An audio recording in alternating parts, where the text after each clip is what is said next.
Bismillahirrahmanirrahim. Assalamualaikum warahmatullahi wabarakatuh. Innal hamdalillah nahmaduhu wa nasta'inuhu wa nastaghfiruh wa na'udzu billahi min syururi anfusina wa min sayyiati a'malina. May yahdihillahu fala mudhillalah wa may yudlil fala hadiyalah. Asyhadu an la ilaha illallah wahdahu la syarikalah wa asyhadu anna Muhammadan abduhu wa rasuluh la nabiyya ba'da. Alhamdulillah, segala puji hanya bagi Allah yang telah memberikan kita kehidupan, memberikan kita nikmat, memberikan kita kesempatan umur untuk beribadah hanya kepada Allah Subhanahu wa taala, mengabdi, menghamba, meminta, takut hanya kepada Allah Subhanahu wa taala. Salawat dan salam kita sampaikan kepada Nabi kita Muhammad sallallahu alaihi wasallam yang telah memberikan kita pandangan, memberikan kita membimbing, memberikan bimbingan kepada kita, membawa manusia dari zaman jahiliyah, kegelapan, kebodohan kepada zaman yang penuh hidayah dari Allah Subhanahu wa taala. Alhamdulillah, masih kita membahas tentang Khalifah Amirul Mukminin Umar bin Khattab radhiyallahu an. Insyaallah malam ini kita akan bahas beberapa kisah beliau radhiyallahu an dalam peperangan, dalam penaklukan yang dia capai selama masa kekhalifahannya. Dan ini sangat menakjubkan. Dalam kisaran waktu yang cukup singkat, 10 tahun beliau memimpin umat Islam, berhasil memperluas wilayah umat Islam dengan seluas-luasnya, menguasai daratan Jazirah Arab, bahkan sampai ke negara-negara di Afrika. Nah, bagaimana Umar bisa menerapkan penaklukan ini, memberikan atau memperjuangkan kemenangan ini bagi umat Islam? Karena sejak dulu Nabi SAW sudah mempunyai gambaran bahwa kelak ada khalifah setelahku yang mempunyai prestasi yang luar biasa. Yang pertama adalah Abu Bakar As-Siddiq. Walaupun dia singkat pemerintahannya berhasil membebaskan negara Islam dari orang-orang yang murtad, kemudian bisa memperluas wilayah umat Islam, negara Islam. Kemudian Umar bin Khattab yang memperluas wilayah umat Islam sampai menguasai Jazirah Arab dan sebagian dari Afrika. Di antara sebab dari kemenangan-kemenangan, prestasi, kegemilangan, penaklukan yang dicapai di zaman kekhalifahan Umar bin Khattab adalah karena dia senantiasa mempunyai azam, tekad untuk menyebarluaskan dakwah Islam ini ke seluruh dunia semaksimal mungkin, segenap kemampuannya dikerahkan. Bahkan dia sendiri mempunyai tekad azam untuk berjihad langsung, terjun di medan pertempuran. Walaupun itu beberapa kali dicegah oleh para sahabat yang lain, karena beliau harus memimpin umat Islam ini berada di Madinah. Jangan sampai Madinah kosong dari pemimpin tertinggi umat Islam. Kemudian karena Umar bin Khattab ini ketika mengutus pasukan, senantiasa memantau dan berkomunikasi terus-menerus.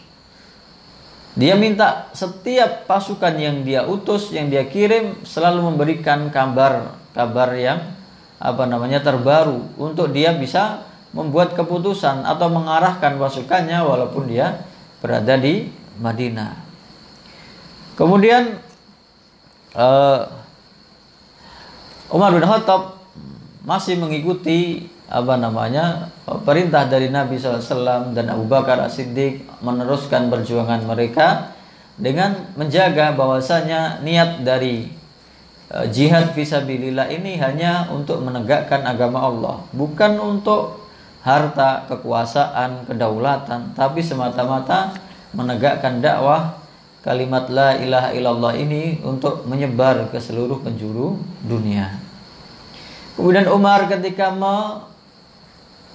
memilih seorang pemimpin pasukan atau panglima perang, dia tidak mau panglimanya ini, pemimpin pasukan ini orang yang terburu-buru dalam mengambil keputusan atau terburu-buru menyerang suatu kaum yang bisa menimbulkan kerugian bagi umat Islam sendiri atau bahkan kaum yang lain. Kemudian sebelum memilih seorang pemimpin perang atau panglima perang, Umar selalu bermusyawarah dengan para sahabat-sahabat senior yang lain untuk menentukan siapa yang berhak, siapa yang layak untuk memimpin pasukan, sehingga tidak sembarangan yang dijadikan pemimpin oleh Umar bin Khattab. Kemudian senantiasa memantau, mencari informasi dan menyuruh untuk senantiasa berkomunikasi dengan Umar bin Khattab langsung. Kemudian di antara kriteria yang dia pilih di antara para sahabat yang dijadikan pemimpin pasukan atau panglima perang, yang pertama adalah dia seorang yang kuat akidahnya, yang beriman, yang zuhud, tidak tertarik dengan harta, dengan jabatan. Yang kedua, orang yang menjadi pemimpin harus mempunyai ilmu tentang kepemimpinannya, tentang hukum-hukum berperang, tentang hukum jihad fisabilillah, tentang peperangan, tentang perdamaian. Kemudian yang ketiga, yang tadi, dia tidak mau pemimpin yang tergesa-gesa. Dia mau pemimpin yang matang dalam mengambil keputusan, sehingga arah dari pasukan ini, perintahnya tidak menimbulkan kemudaratan dan kerugian bagi umat Islam. Yang keempat, pemimpin itu harus berani, tegas dalam mengambil keputusan, bukan yang ragu-ragu, bukan yang tidak bisa mengambil keputusan. Yang kelima, dia seorang yang berpengalaman, yang harus mempunyai pengalaman di bidang peperangan, jihad fisabilillah. Kemudian ada kecerdasan yang harus dimiliki, bagaimana mengatur strategi, bagaimana berkomunikasi dengan rakyat, dengan musuh, dengan khalifah sendiri sebagai panglima yang tertinggi. Kemudian melarang pemimpin-pemimpin yang dia pilih ini untuk berbisnis atau menjadi pedagang atau mempunyai pekerjaan selain dari jihad ini. Karena jihad ini harus fokus pemimpinnya, tidak boleh terpecah pikirannya, tidak boleh mempunyai kepentingan yang lain selain jihad fi sabilillah. Dan dia tidak pernah memilih pemimpin dari orang yang pernah mengkhianati umat Islam atau bahkan yang pernah murtad, maka ketika masuk Islam lagi tidak pernah akan diangkat menjadi pemimpin dalam pasukan umat Islam oleh Umar bin Khattab. Maka dia akan dijadikan prajurit biasa walaupun dia sudah masuk Islam. Kemudian setelah menentukan pemimpin, dia selalu memberi wasiat, memberi nasihat sebagai bekal untuk keberhasilan pemimpin tersebut. Nah, maka seorang pemimpin yang dipilih oleh Umar bin Khattab, dia orang yang ikhlas lillahi ta'ala dalam berjihad fisabilillah. Dia orang yang zuhud dari dunia, enggak tertarik dengan rampasan perang, tidak tertarik dengan luasnya kekuasaan, tidak tertarik dengan kemewahan dunia. Orang yang zuhud, yang wara'. Dia orang yang taat kepada pemimpinnya, dia yang patuh. Kalau pemimpin memutuskan untuk maju, maka dia maju. Kalau untuk berpaling atau berpindah, maka dia harus berpindah, harus taat kepada pemimpin tertingginya. Yang tadi kemudian dia seorang pemimpin yang pemberani, yang tegas, yang punya pendirian yang kuat. Yang kemudian dia juga seorang pemimpin yang rabbaniyah, yang punya modal keimanan, modal ibadah yang kuat, yang bisa menjadikan hubungannya dengan Allah Subhanahu wa taala menjadi orang yang dekat dengan Allah Subhanahu wa taala. Dia harus adil, dia harus amanah. Kemudian tadi berpengalaman, kemudian punya tekad yang kuat untuk memperjuangkan kepentingan umat Islam. Ini diantara sifat-sifat pemimpin yang dipilih oleh Umar bin Khattab. Terutama adalah orang-orang yang ketika jihad senantiasa bertekad untuk menggapai syahadah. Cita-citanya untuk mati syahid berjuang di jalan Allah Subhanahu wa taala. Banyak sekali pemimpin-pemimpin ini. Sekilas di antara pemimpin-pemimpin ini ketika di Irak penaklukkan wilayah Irak dan ke arah timur, nanti dari Irak ini yang diawali dari Khalifah Abu Bakar As-Siddiq sampai Persia, seluruh Irak, Iran, Kuwait, sampai ke timur, sampai wilayah Afghanistan, Pakistan. Sekarang itu di zaman Umar sudah ditaklukkan. Di antara pemimpin perangnya adalah Abu Ubaid bin Mas'ud As-Saqafi. Ini dari satu keluarga ini ada dua, ada Al-Hakam bin Mas'ud As-Saqafi. Ini dua orang yang termasuk panglima perang di wilayah Irak. Kemudian Al-Musanna bin Harisa, ini malah tiga orang dalam satu keluarga. Al-Musanna bin Harisa Asy-Syaibani yang nantinya mati syahid dalam peperangan. Kemudian Mas'ud bin Harisa Asy-Syaibani dan Al-Mu'anna bin Harisa Asy-Syaibani. Tiga orang ini bersaudara. Kemudian sahabat yang terkenal Hudzaifah bin Mihsan Al-Ghalfani dan Sa'ad bin Abi Waqqas, ini yang menjadi pemimpin di peperangan di Irak. Ada juga Abu Musa Al-Asy'ari. Nah, ini diantara pemimpin perang di Irak. Yang selanjutnya ketika menaklukkan Syam waktu itu sudah dimulai penaklukannya di zaman Abu Bakar As-Siddiq. Pemimpin tertingginya adalah Abu Ubaidah bin Al-Jarrah. Nanti kita bahas. Dulunya pemimpinnya di zaman Abu Bakar ketika menghadapi Romawi yang menghadapi ratusan ribu pasukan, umat Islam hanya 40.000 bisa menggapai kemenangan di tangan Khalid bin Walid. Tapi di zaman Umar, Khalid bin Walid ini diturunkan.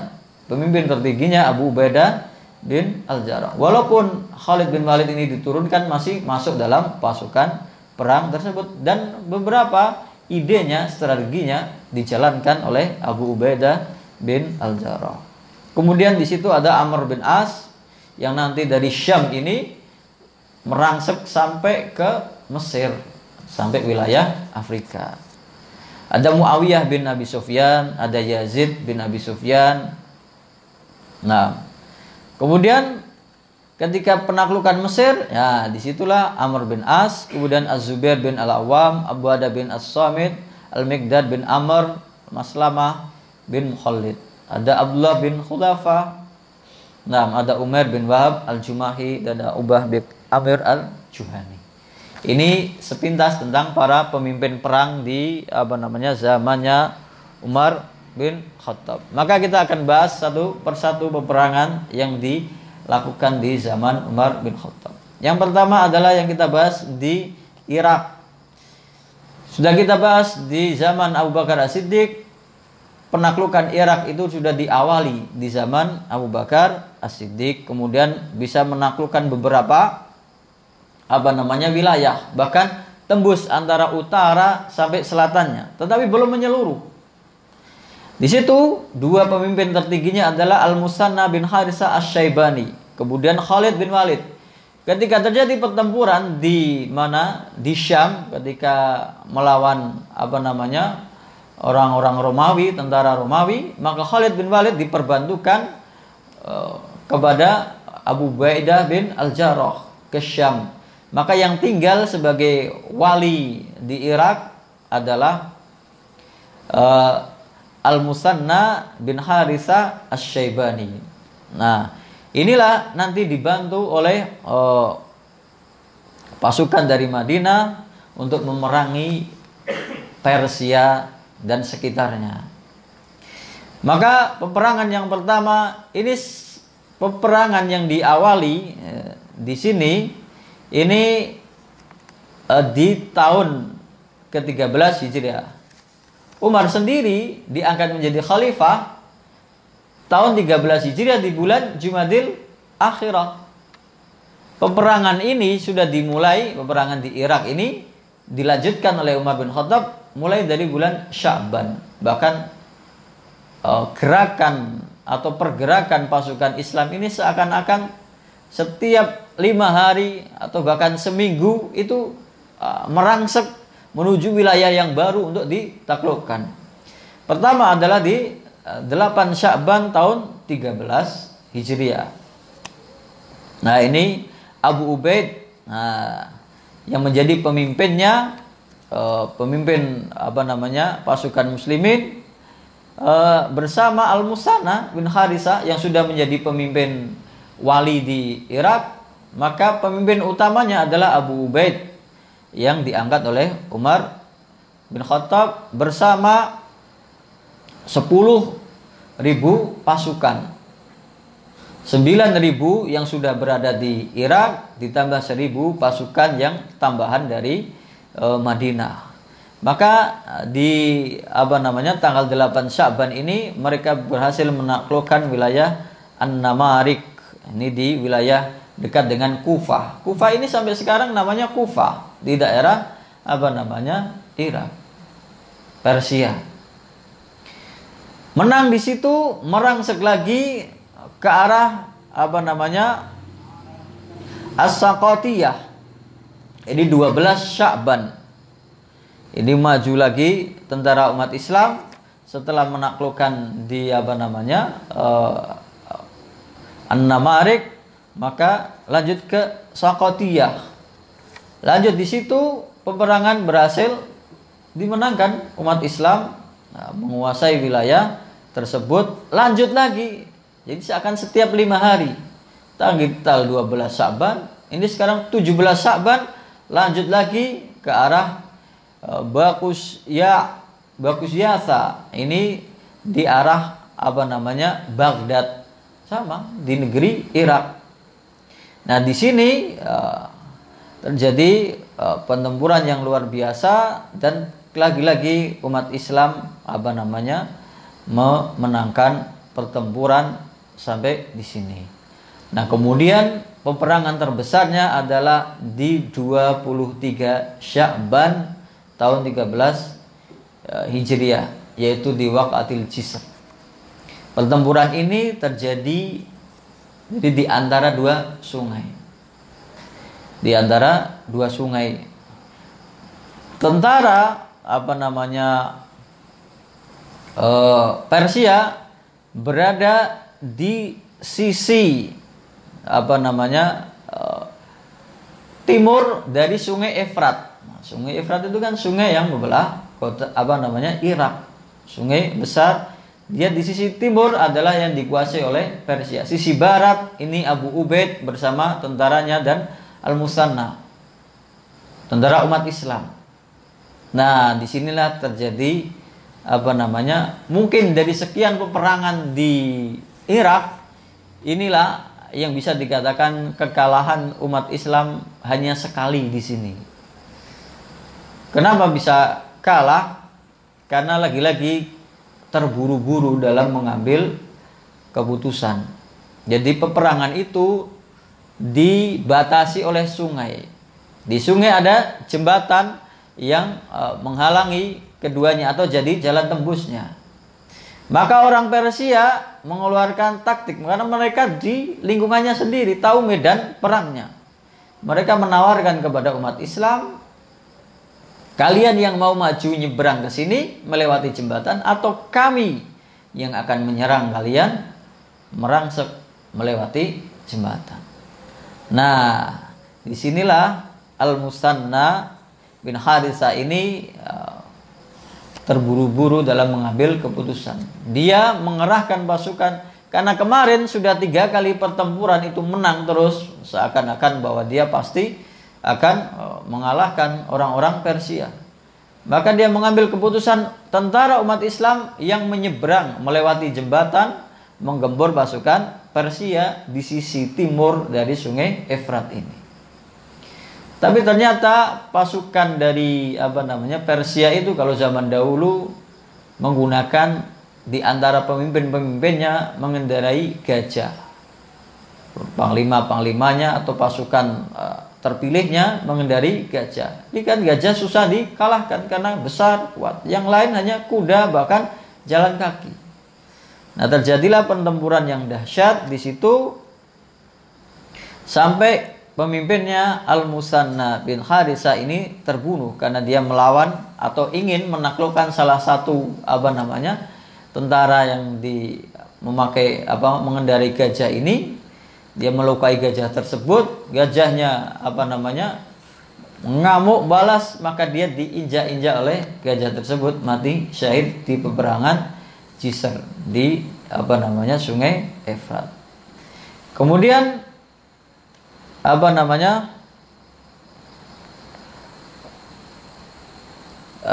pasukan ini mundur, kemudian dengan kepemimpinan Al-Musanna ini kemudian disuruh mundur, balik lagi ke arah barat dan dilindungi oleh pasukan terdepan.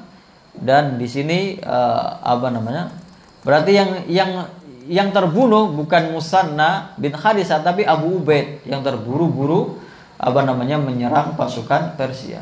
Abu Ubaid terbunuh, terinjak oleh gajah ini.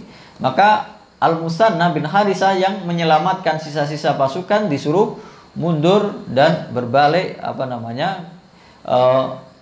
menyelamatkan diri menyeberang dari jembatan.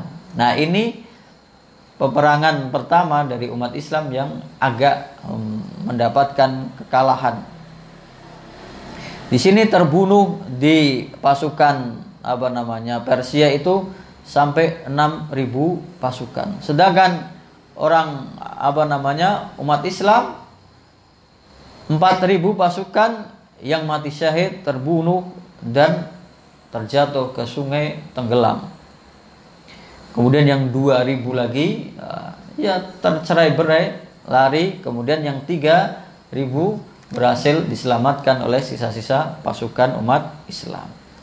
Kemudian ini di bulan Sya'ban. Berlanjut lagi masih di Kufah, Marakahu Buwaib.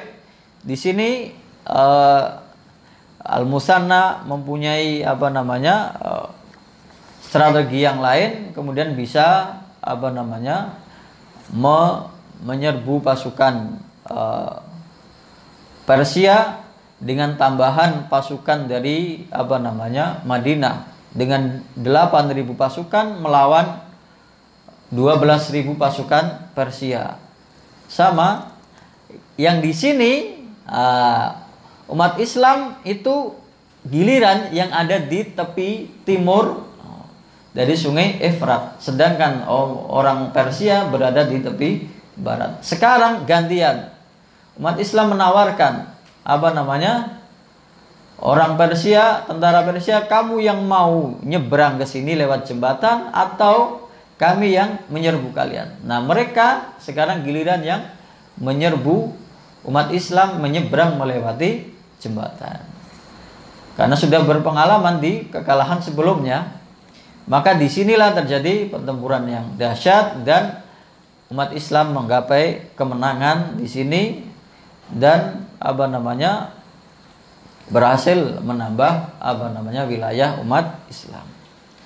Nah, kemudian berlanjut, jadi di Irak ini sampai ke wilayah ibu kotanya. Nah, sebelum ibu kota terjadilah ini pertempuran yang dahsyat yang namanya pertempuran Ma'rakah Al-Qadisiyah di jantungnya wilayah Kufah, di selatan Kufah.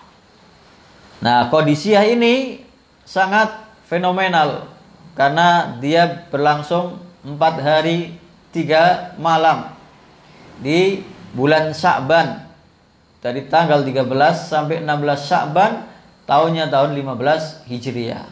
Ini kayak seperti di peperangan melawan Romawi, karena hanya sekitar pasukan Islam itu hanya 30.000, sedangkan pasukan Persia 120.000. Tetapi karena pertolongan Allah Subhanahu wa taala, kemenangan berada di umat Islam. Ini kemenangan terbesar di di Irak, di peperangan penaklukan Irak. Nah, di sini yang terbunuh di pasukan Persia sampai 50.000. Dari 120.000 pasukan mereka, yang terbunuh 50.000. Sedangkan umat Islam yang mati syahid sekitar 8.000 atau 8.500 orang dari 30.000 pasukan. Ada yang mengatakan 33.000 pasukan. Lawannya 120.000. Ini kemenangan terbesar di di Irak. Kemudian di jantung Iraknya, ini ibu kotanya, yang di sini disebut di Fathul Madain. Madain ini jamak dari Madinah. Ini kota-kotanya, istana-istana Irak berada di sini. Kerajaannya, taman-tamannya, istananya, mahkotanya, semua di sini. Ini ditaklukkan di Dzulhijjah. Kalau yang tadi di bulan Sya'ban tahun 15 Hijriah, ini di bulan Dzulhijjah sampai bulan Safar tahun 16 Hijriah. Nah, di sini ditaklukkan kota-kota yang menjadi ibu kota Irak sampai mendapat ghanimah. Ini kalau dalam bahasa Arab salasu alaf dinar. Karena belum ada istilah miliar triliun. Salasu alaf dinar. Alafnya itu 4. Alaf itu 1000, nolnya 3. Ini nolnya 4. Berarti 3 triliun dinar kekayaan Persia. Humus itu 1/5-nya itu dikirim ke Madinah sebagai harta rampasan perang. Itu ibaratnya Umar bin Khattab menerima di Madinah berarti harta yang berlimpah. Mahkota, jubah, istana, permadani, semua perhiasan itu dikirim ke Madinah sebagai harta rampasan perang. Ini yang bisa dicapai di peperangan ketika menaklukkan ibu kotanya Irak, jantung kotanya. Di situ ada istana-istana, taman-taman, tempat peristirahatan raja-raja. Nah, kemudian masih berlanjut, bahkan kota-kota di sekitarnya yang kecil-kecil, wilayah kecil ini ditaklukkan di bulan Dzulqa'dah tahun ke-16 Hijriah. Kemudian seluruh Irak bisa ditaklukkan. Selesai menaklukkan Irak ke selatan. Ke selatan ini berarti ya kalau sekarang ke Kuwait, kemudian ke arah Iran, Persia zaman itu. Semua ditaklukkan, bahkan negara-negara yang non Arab, Ajam. Nah, ini sampai ke wilayah timur, ke perbatasan Pakistan sampai Afghanistan kalau sekarang. Ini dari tahun 17 sampai 23 Hijriah penaklukan yang dicapai di Irak dan ke arah timur. Nah ini peperangan yang dicapai oleh umat Islam di kekhalifahan Umar bin Khattab ke arah timur, ke arah Irak, Persia, bahkan sampai Armenia, Kazakhstan, Turkmenistan, daerah-daerah yang dulu menjadi Persatuan Uni Soviet atau sebagian negara-negara yang ikut Rusia. Nah, sampai akhir kepemimpinan Umar bin Khattab ini, maka wilayah umat Islam itu di arah timur menguasai seluruh Irak, kemudian Persia sampai Armenia di utaranya. Berarti Laut Hitam ke selatan sampai ke Laut India, ke Pakistan, ke Afghanistan. Ini yang bisa dicapai oleh siapa? Umar bin Khattab selama kekhalifahannya di pencapaian di Irak. Yang kedua, pencapaian kemenangan peperangan di Syam. Syam ini yang diawali yang dulunya pemerintahan Abu Bakar As-Siddiq yang dipimpin oleh Khalid bin Walid berhasil mengalahkan Romawi dengan kemenangan yang besar. Kemudian sejak awal hari pertama Umar bin Khattab itu diangkat menjadi khalifah, besoknya Umar bin Khattab mengganti kepemimpinan Khalid bin Walid, diganti oleh Abu Ubaidah bin Al-Jarrah. Khalid bin Walid tetap ikut dalam pasukan. Nah, inilah umat Islam itu tidak ada yang punya kepentingan pribadi. Khalid bin Walid yang pasukan yang dia pimpin tidak pernah mengalami kekalahan, bahkan dari zaman jahiliyah sampai zaman Islam. Maka dia tetap terima taat kepada pemimpin walaupun langsung diturunkan jabatannya di masa Umar bin Khattab. Tidak ada kepentingan pribadi, tidak ada kesombongan, karena niatnya ada ikhlas lillahi ta'ala, berjuang, berjihad fisabilillah. Khalid bin Walid dengan peperangan yang begitu banyak dia lakukan, luka-luka yang dia hadapi semuanya lukanya itu semuanya di depan, gak ada luka itu di punggung, menunjukkan dia menghadapi pasukan ini dengan jantan. Tapi Khalid bin Walid ditakdirkan oleh Allah Subhanahu wa taala matinya bukan mati syahid di peperangan, mati sakit di tempat tidurnya. Nah, setelah Khalid bin Walid ini diganti oleh Abu Ubaidah, dia menjadi pemimpin tertinggi. Nah, kemudian umat Islam menyusun pasukan yang dulu di peperangan Yarmuk itu melawan Romawi, ratusan ribu melawan 40 ribu berhasil dimenangkan oleh Khalid bin Walid.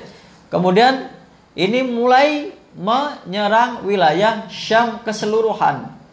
Yang pertama adalah Fathu Damaskus, menaklukkan Damaskus. Damaskus itu sekarang ibu kota Suriah.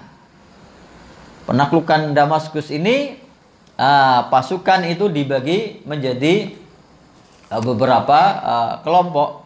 Yang pertama adalah Abu Ubaidah bin Al-Jarrah sebagai pemimpin tertinggi. Kemudian Khalid bin Walid yang membawa serombongan pasukan.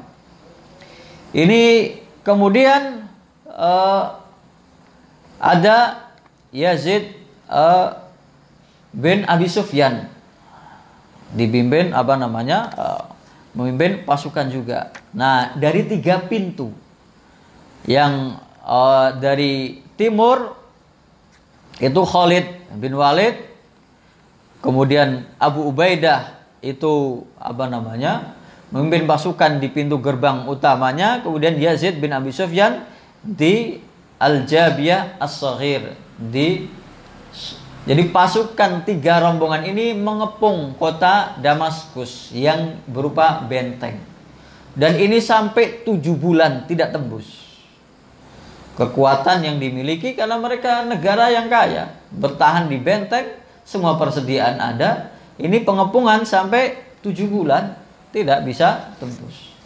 Tembusnya kapan? Tembusnya ini ketika pemimpin mereka, kaisar mereka itu mempunyai anak. Salah satu permaisurinya melahirkan seorang putra atau putra mahkota atau anak raja. Maka mereka berpesta, dijamu pesta pora, makan-makan, mabuk, minuman keras, berpesta pora. Sampai ya nggak sadar semuanya. Ada yang mabuk, ada yang ketiduran. Nah, ini penjagaan di benteng-benteng ini, di pintu-pintu gerbangnya ini lemah, nggak ada yang jaga. Umat Islam sudah memantau itu, memata-matai. Ketika terjadi itu, nah, Khalid bin Walid ini yang mempunyai inisiatif untuk maju membuka pintu gerbangnya dengan melempari. Di situ seluruh benteng itu di depannya adalah parit. Jadi kayak sungai yang mengelilingi bentengnya. Maka dia mengirim pasukan khususnya yang menyeberangi sungai ini, berenang, membawa tali-tali yang dibuat sebagai tangga. Jadi berenang membawa tali itu manjat ke dinding bentengnya, kemudian mengikatkan tali itu yang sebagai tangga, di kayak tangga yang pakai tali itu. Kemudian setelah sampai di atas diikat, teriak pasukan inti ini, pasukan khusus ini bertakbir, memberi kabar kepada pasukan yang di bawah. Ketika mereka bertakbir, semua pasukan ini naik memanjat benteng untuk memasuki kota Damaskus.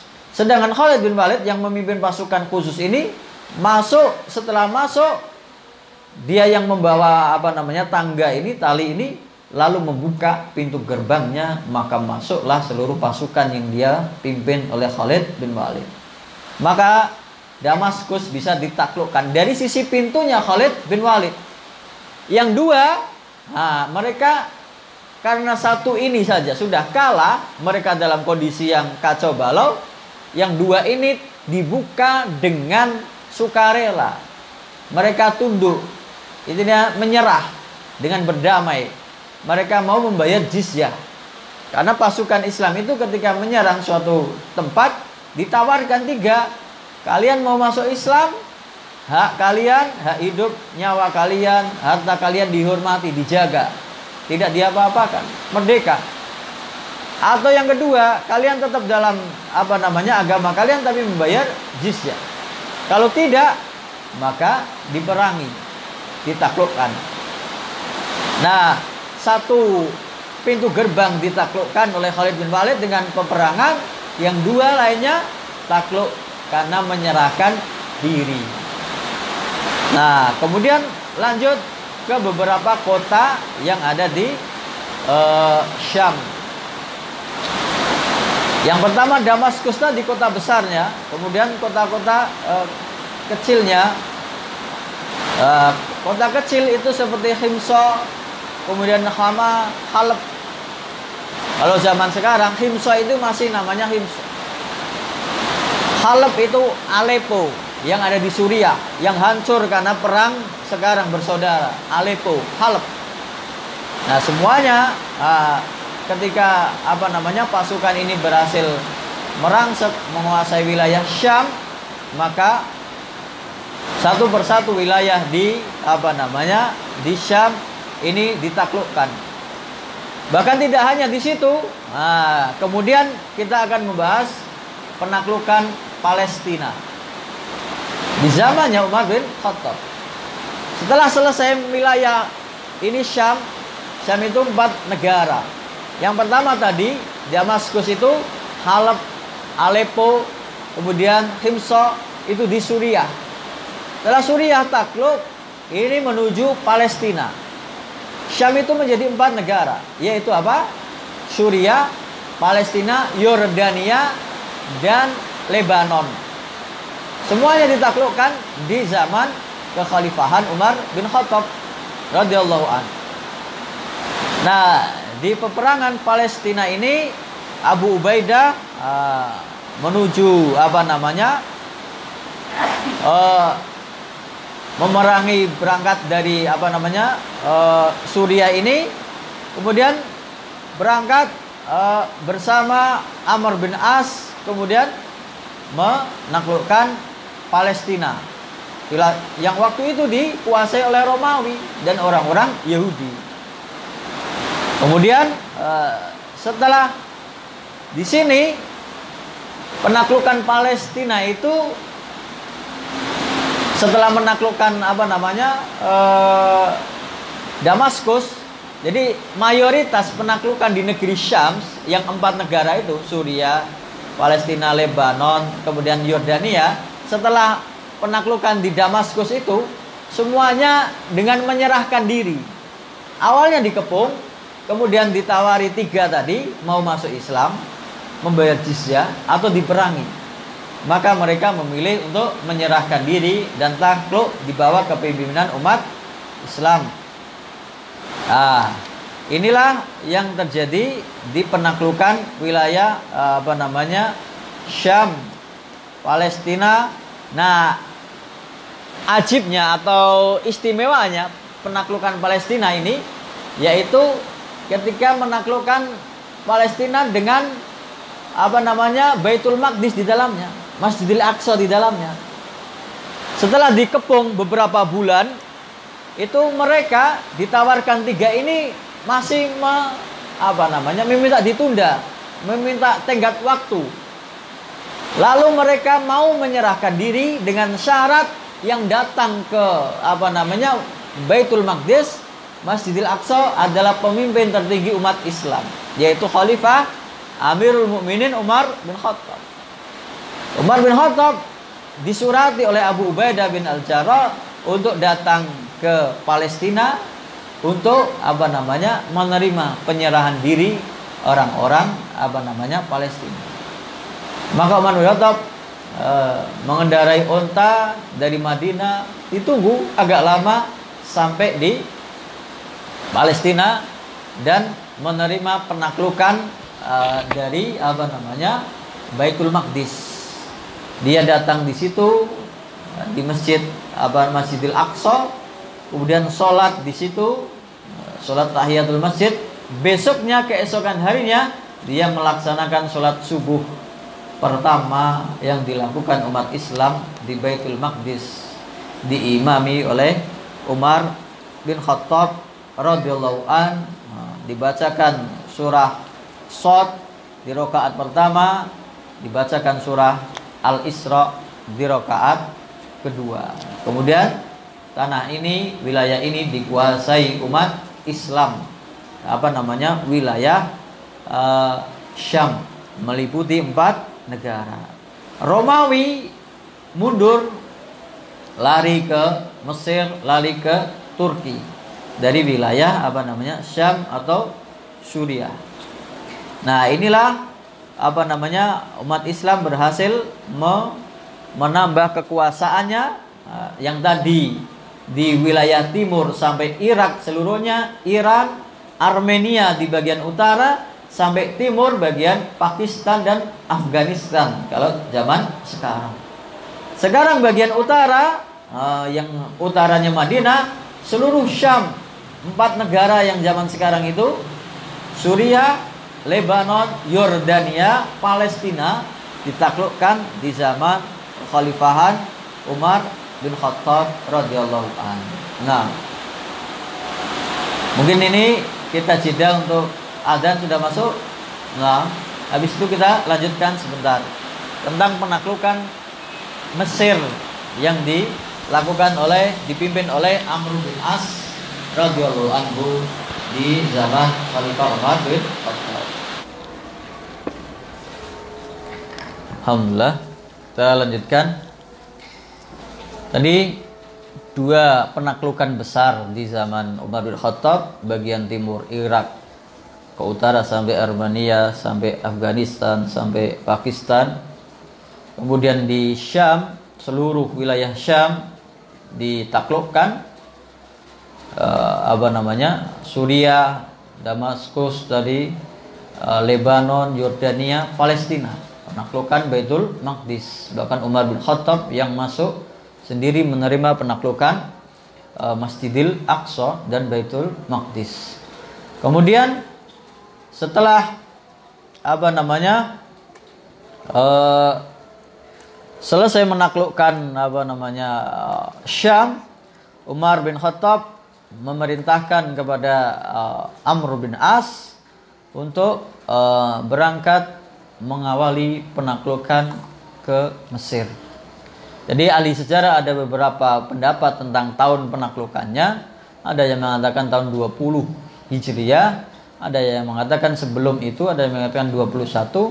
Tapi dalam pendapat di buku ini diawali dari tahun ke-16 Hijriah.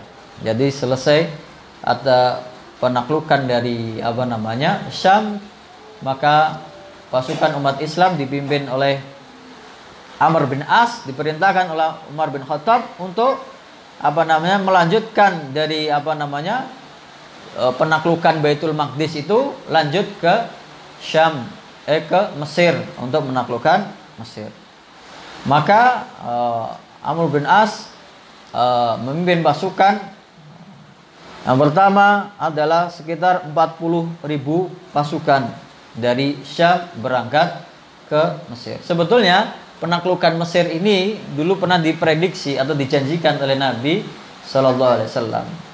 Dalam salah satu hadis dari An Abi Dzar Al-Ghifari qala, dari Abu Dzar Al-Ghifari dia berkata, qala Rasulullah sallallahu alaihi wasallam, Rasulullah sallallahu alaihi wasallam bersabda, innakum sataftahuna Misra, kalian kelak akan menaklukkan Mesir. Wa hiya ardun yusama fiha Qirad, dan itu adalah wilayah negeri yang dinamakan atau disebut Qirad. Fa idza fatahtumuha, kalau kalian menaklukkannya, fa ahsinu ila ahliha, maka perlakukanlah dengan baik penduduknya. Jangan dianiaya, jangan dizalimi. Nah, inilah janji Nabi sallallahu alaihi wasallam, dan ternyata terwujud di zaman Umar bin Khattab radhiyallahu anhu. Dipimpin oleh tentaranya yang dipimpin oleh Amr bin As. Maka berangkatlah Amr bin As ini dengan 4.000 pasukan dari wilayah Palestina menuju ke Mesir. Kemudian satu persatu wilayah-wilayah itu dari Fustat ke Iskandaria kemudian ditaklukkan oleh umat Islam. Dari tahun 16 sampai 17 Hijriah sampai di tahun 20 atau 21 Hijriah. Mesir ditaklukkan sebagian besar tanpa peperangan. Karena begitu disampaikan, dikepung, sampai ada yang mengatakan sampai 7 bulan atau 4 bulan, itu penduduknya disampaikan kepada mereka. Mereka meminta utusan. Jadi diplomasi. Ya, berikan utusannya ke sini. Maka siapa Amr bin As mengirim beberapa utusan untuk berdialog dengan orang-orang yang ada di Mesir itu. Di antara yang diutus adalah Ubadah bin As-Samit, kemudian ada beberapa sahabat yang lain yang mengatakan bahwa sebetulnya Nabi SAW sudah memberitahukan kepada kami, kelak kami akan menaklukkan negeri kalian, yaitu negeri Mesir. Kalian tinggal pilih 3 opsi, mau masuk Islam, atau tunduk membayar jizyah, atau kami perangi. Nah, mereka kemudian tunduk membayar jizyah, dan tidak banyak peperangan yang terjadi, atau peperangannya tidak terlalu besar yang dilakukan oleh umat Islam. Mesir, Iskandaria, sampai Libya, dan sampai Tunisia. Sebetulnya Amr bin As mau melanjut ke arah barat dari Afrika, tapi dilarang oleh Umar bin Khattab. Terlalu jauh, nanti pengelolaannya yang susah. Ini sudah berapa ribu kilometer dari Madinah. Jadi ke arah barat, Mesir, Tunisia, Libya ditaklukkan di zaman kekhalifahan Umar bin Khattab. Dari Mesir, Tunisia, Libya dari barat sampai ke timur Afghanistan, Pakistan, sampai ke utara Armenia, Syam, semuanya menjadi wilayah umat Islam di kekhalifahan Umar bin Khattab. Nah, di antara sebab-sebab kesuksesan kepemimpinan Umar bin Khattab ini, dia selalu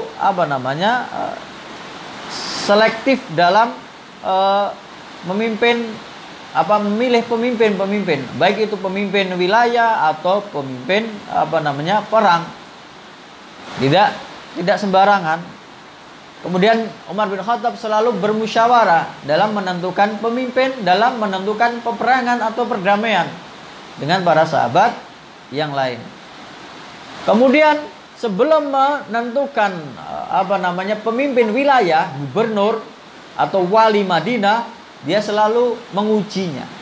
Dengan diuji, dites dulu apakah dia jujur, apakah dia ikhlas, apakah dia orang yang tamak dengan kekuasaan. Kalau tidak, bahkan kalau dia meminta kekuasaan, tidak diberi kekuasaan, tidak beri jabatan oleh Umar bin Khattab.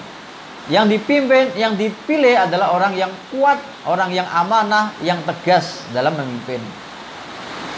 Kemudian yang diutamakan oleh Umar bin Khattab adalah para sahabat yang senior, yang sama-sama berjuang ketika zaman Nabi SAW masih hidup. Kemudian Umar bin Khattab tidak pernah atau bahkan dia menjauhkan keluarganya dari jabatan. Dia tidak pernah memilih keluarga dekatnya sebagai pejabat atau sebagai pemimpin di zamannya. Dia juga melarang para pejabatnya, pemimpin-pemimpin wilayah ini untuk berbisnis atau berdagang. Karena apa? Supaya tidak terjadi konflik kepentingan. Dia menguasai wilayah juga menguasai perdagangan atau bisnis yang di situ. Yang dipilih adalah pemimpin yang taat kepada Amirul Mukminin, kepada Allah dan Rasulnya, dan sayang kepada rakyatnya, yang memperhatikan kepentingan rakyatnya. Nah, kemudian yaitu tadi, tidak ada satupun anggota keluarganya yang dijadikan pemimpin oleh Umar bin Khattab. Nah, ini diantara keistimewaan Umar bin Khattab. Ada beberapa yang mungkin kita bahas di sini adalah bahwasannya Umar bin Khattab itu sangat tegas dalam masalah akidah. Sangat tegas dalam masalah akidah. Dalam satu riwayat An-Nafi' qala, dari Nafi' dia berkata, kana nasu ya'tuna sajarah allati yuqalu laha sajaratur ridwan. Orang-orang di zaman itu, zaman Khalifah Umar bin Khattab, itu setelah selesai haji mendatangi suatu pohon yang dikatakan pohon sajaratur ridwan, yang dulu para sahabat berbaiat kepada Rasulullah SAW di situ. Maka setelah saya ibadah haji, orang-orang itu karena dekat, datang ke pohon itu, sholat di sana. Katanya ini kan dulu tempat di mana Nabi SAW menerima baiat dari para sahabat. Kita harus melestarikannya. Sholat dijadikan tempat ibadah. Oleh Umar bin Khattab Fabalagha dzalika Umar bin Khattab, ketahuan oleh Umar bin Khattab. Fa'au'adahum fiha, mereka diperingatkan Umar bin Khattab, jangan melakukan itu. Karena tidak mengindahkan, pohonnya ditebang oleh Umar bin Khattab. Ini akidahnya Umar bin Khattab. Ada sebagian yang lain, kemudian ini Umar bin Khattab diceritakan oleh Al-Ma'rur bin Suwaid qala kuntu ma'a Umar baina Makkah wal Madinah. Saya bersama Umar dalam satu perjalanan antara Mekah dan Madinah. Fa shalat bina al-fajr. Maka karena pas subuh kami sholat di situ, di masjid. Sholat subuh. Umar membaca alam tara kaifa fa'ala rabbuka bi ashabil fil, kemudian li'ila fi Quraisy. Selesai sholat. Kemudian ada lagi, sudah siang. Orang dalam perjalanan, berarti mungkin dalam umroh atau haji ke Mekah, antara Mekah dan Madinah. Ada rombongan lain datang. Begitu sampai di situ, ini kan berarti sudah selesai sholat subuh, sudah siang. Ketika mampir di masjid itu, wah, rombongan semuanya sholat. Ditanya mereka, kenapa ini kok pada sholat di masjid ini? Mereka mengatakan, faqalu masjidun shalla fihi Nabi sallallahu alaihi wasallam. Nah, masjid ini dulu Nabi sallallahu alaihi wasallam pernah sholat di sini, maka kami sholat di dalamnya. Nah, Maka Umar memberi peringatan, inna mahalaka man kana qablakum annahum ittahadu athara amjaihim bia'an.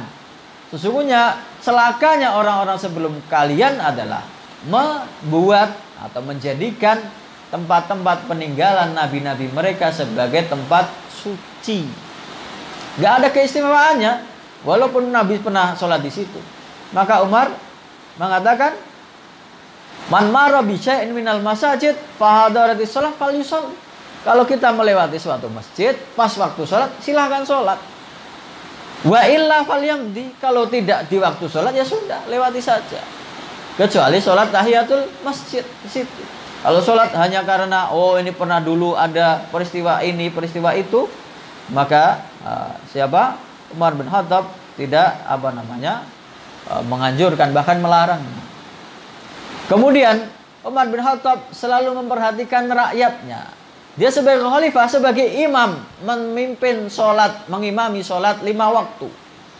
Bahkan ketika setiap sholat dia memperhatikan makmumnya. Di antara ini sahabat, di antara tabi'in, masyarakatnya ada yang nggak sholat, dia cari, dia tegur.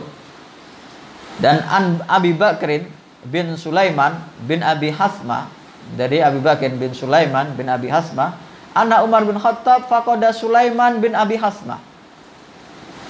Berarti dari anaknya ini. Anaknya Sulaiman bin Abi Hasmah. Umar bin Khattab memimpin sholat subuh, ngimami sholat subuh, kemudian mendapati Sulaiman bin Abi Hasmah nggak ikut sholat subuh. Wana Umar bin Khattab ghada ila suq. Paginya setelah subuh, Umar bin Khattab biasa berjalan ke arah pasar Madinah. Rumahnya Sulaiman ini antara pasar dan Madinah. Ketemu Umar bin Khattab sama ibunya, Asy-Syifa namanya, ibunya Sulaiman. Ditanya, lam ara Sulaiman fi subuh. Aku kok nggak ketemu Sulaiman sholat subuh tadi. Nah, ibunya menjawab, faqalat innahu bata yusalli faghalabathu ainahu. Nah, dia semalam begadang sholat qiyamul lail sampai subuh. Subuhnya ngantuk, kesiangan, nggak ikut jamaah. Umar bin Khattab berkatakan, li an asyhada sholatas subhi fil jamaah ahabbu ilayya min an aquma lailatan. Aku lebih suka mendatangi sholat subuh berjamaah daripada aku sholat malam, qiyamul lail, sholat tahajud semalam suntuk tapi subuhnya tidak jamaah. Ini ibadahnya siapa? Umar bin Khattab radhiyallahu anhu. Ada beberapa peristiwa yang lain mungkin akan kita bahas di pertemuan yang akan datang. Inilah pelajaran yang bisa kita ambil dari kepemimpinan Umar bin Khattab. Semoga kita bisa mengambil hikmah, pelajaran, menjadikan ibrah bagi kehidupan kita. Wallahu ta'ala a'lam. Mungkin ini yang bisa kita bahas di malam ini. Kita tutup dengan doa kafatul majlis. Subhanakallahumma wa bihamdika asyhadu an la ilaha illa anta astaghfiruka wa atubu ilaik. Assalamualaikum warahmatullahi wabarakatuh.